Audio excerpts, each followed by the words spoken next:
our levels of development depend on our will to receive. That's our substance, our will to receive, which evolves continuously. However, the development of the will to receive is gradual. First, it evolves into physical desires, focusing on what the body needs. Even if people live alone, they would still want food, sex, family, and home. This is what their bodies need. So these physical desires were the first to develop during the early generations of humanity.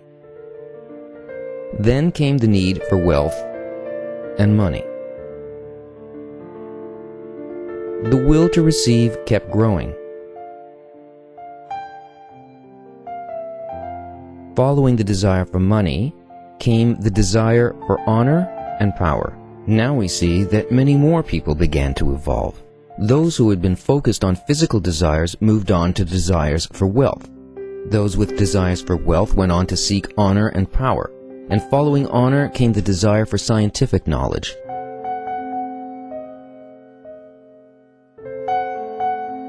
From the Middle Ages onward, and especially since the time of the Renaissance, in our times, a desire for spirituality has begun to awaken. Every time people come into this world, they come with a greater will to receive, and with a greater ego behind that will. That's why all the teachings must be concealed, so people don't misuse them. When does the will to receive spirituality appear? After the person has completely despaired of his own development at previous levels, and has reached a state where it seems there's nothing in this world that will fulfill him. Only then does he ask, what is the purpose of my life? Why do I exist? What is the reason for this life and for all the suffering? These questions will lead a person to question his origin. Where is my life from? These questions are from a higher plane, so to speak. This is the earthly will to receive. Everything that happens to us here in this world. And from here on begins the spiritual will to receive.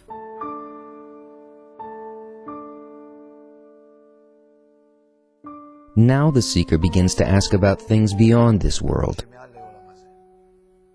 about the reasons beyond those in this world. At this point, it is time for the wisdom of Kabbalah to be revealed. Why? Because Kabbalah will answer those questions, and when its wisdom is revealed, the revelation will improve us, support us, and correct us.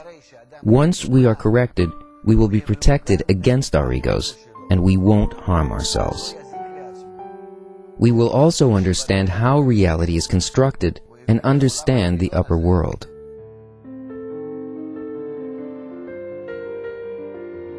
And we will know the providence and governance from the upper world over us. Only then, after the wisdom of Kabbalah is revealed, will we be permitted to open up all the other teachings and learn how incorrectly we have done everything in the past. At that point, we will certainly not harm ourselves.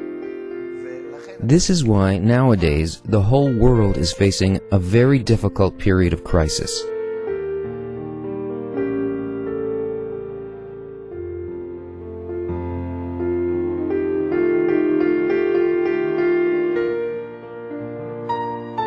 In the past, whenever there was a crisis, it would be replaced by another crisis. If there was an economic crisis, it was replaced by a spiritual one. If it wasn't a spiritual crisis, then it turned into a cultural one, and if not cultural, then technological. They somehow kept replacing one another, and thus humanity went on evolving. But today, we've reached a point where no matter what kind of experts we talk to, philosophers, physicists, humanists, scientists, sociologists, all have come to a screeching halt in their development. They're completely lacking in the ability to envision the right path to follow. They're unable to see or understand, and they feel unable to develop further. At this point, say the Kabbalists, and only at this point, must the wisdom of Kabbalah be revealed because it provides the answers these experts are seeking. In other words, now there is a lack, and the wisdom of Kabbalah is revealed according to that lack. Thus today it is time for it to be revealed. What is the need for its disclosure, and what does it do? In that regard, Bala Salam wrote the following in the article The Essence of the Wisdom of Kabbalah. What does the wisdom revolve around? That this wisdom is a sequence of roots which hang down by way of cause and consequence, in fixed, determined rules, interweaving to a single exalted goal, described as the revelation of His godliness to His creatures in this world.